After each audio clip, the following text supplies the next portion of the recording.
વાત કરીએ રાજકોટની તો કોલકાતામાં બનેલી જે મહિલા ડોક્ટર સાથે દુષ્કર્મ અને હત્યા બાબતે બાંગ્લાદેશમાં હિન્દુઓની હત્યા અને અત્યાચાર બાબતે જેતપુર રામ જન્મોત્સવ સમિતિ ઋષિ મંદિર દ્વારા મશાલ સાથે મહારેલી યોજવામાં આવી હતી। ત્યારે મશાલ રેલીમાં ભારતની દીકરી ઉપર થયેલ અત્યાચાર પર જેતપુર બોલશે, બાંગ્લાદેશમાં હિન્દુઓની હત્યા પર જેતપુર બોલશે તેવા બેનર સાથે રેલી યોજાઈ હતી અને જેમાં મોટી સંખ્યામાં महिलाओं तेमज स्थानिक लोगों जोड़ाया था।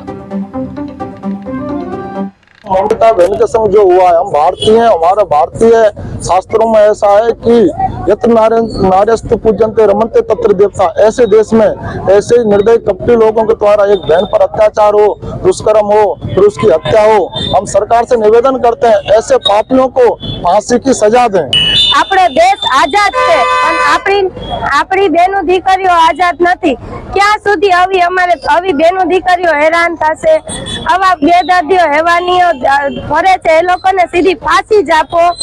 આ 40 મિનિટ સુધી પીડિતા સાથે દુષ્કર્મ કરવામાં આવ્યો, એની આંખમાંથી લોહી નીકળી ગયા, મોઢામાંથી, એના પગ એને તમે ઈ મા બાપ ઉપર શું વીતી હશે જ્યારે એને આવા સમાચાર સાંભળ્યા હશે। આવા માટે કડક કાયદા લો। મોદી સાહેબ ને એક જ આવા રેપિસ્ટ